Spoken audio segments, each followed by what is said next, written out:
Hi, I'm Leo. Today we're going to talk about tipping in China. This is a question that I got asked by almost every friend who comes to visit China, usually on day one.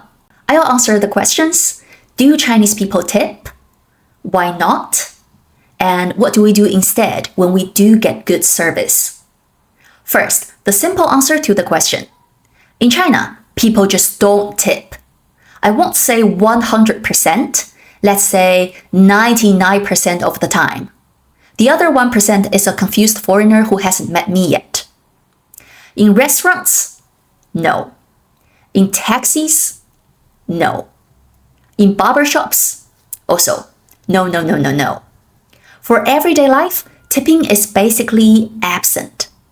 So, if you are visiting China, you can relax. You don't have to do mental math. And there's no awkward moments deciding if 10% is too little or too much. You just pay the bill, and that's it. Now, here comes the question. Why? Because, in many countries, tipping is not just normal. It's expected, right? So why is China different? One big reason is how service workers are paid. In countries like the US, tipping is often part of their income. A server might rely on tips to make a living. In China, workers are paid a fixed wage by their employer. The price you see on the menu already includes the cost of service. For example, I ate some noodles this morning. Here are my lovely noodles and the price is on the menu. The price on the menu is the price I pay. If the noodles are 6 RMB, I pay 6 RMB. There's no hidden math. There's no 15% service charge, no 8% tax, and no how much do I like this person fee. This system is simple. Even at 8 a.m. before coffee, I can handle it. And Chinese people love this efficiency. Nobody wants to do unnecessary math, even Chinese people. Especially Chinese people. We're not doing it for fun. And also, in China, good service is often seen as part of the job, not something extra. If a waiter is polite and efficient, we would think, well, yes, that's the job. We wouldn't think, this deserves a reward. It's just a different expectation. Because an employee's welfare is what their boss should consider, right? If a waiter isn't making enough money, that's a problem between the waiter and the restaurant owner, or the government, perhaps the lawmakers. At least not us. We're just innocent customers. We came here for noodles. That's what most people in China think. Now, you might be questioning, Leo, has that always been the case? Has China tried to introduce tipping at all? Well, yes, someone has tried it. Let's look at what happened last year with Haidilao. If you don't know Haidilao, they are the most well-known hot pot restaurant. Their service is legendary. They give you snacks, they perform noodle dances, they'll do your nails or wipe your shoes while you wait. I go there almost every month. I love them. If any place deserves a tip in China, it's Haidilao.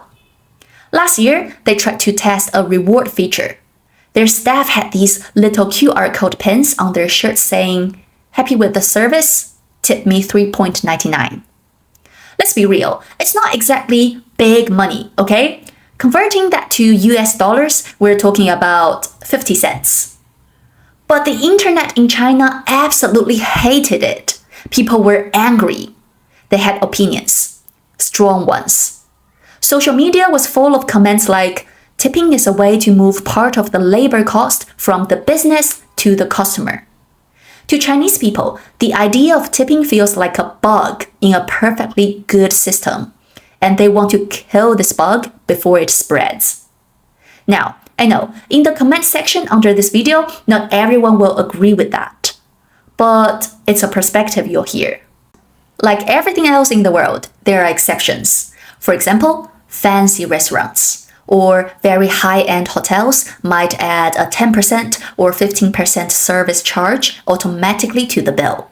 You don't have to add more. It's already in the math. So, if you're coming to China, here's what to do with tips. just stop. Seriously, put the wallet away. If the bill is 9 RMB, you scan the QR code for 9. Or give them 10 in cash, wait for your 1 RMB change. If you walk away, they will find you, and they will return that change. Now, you might ask, what if I really want to say thank you when I get great service? If the service was truly life-changing, let's say the waitress saved your life or something, don't give them money. Give them a compliment in public. Tell the manager they did a great job, or the best tip you can give in China. Write a good review on a map app or Dianping, which is like Yelp in China. Trust me, a good review can actually help them more than cash. That actually spreads the reputation of the restaurant and the staff way more than a 20 RMB tip can do. Cool, so that's why tipping doesn't work in China. I know, in some countries, tipping is a way to show you're a good person. But in China, not tipping is just being a normal person. I hope that explanation makes sense and this video is helpful to you. Thanks for watching. Don't forget to like and subscribe. I'm Leo. See you next time. Bye for now.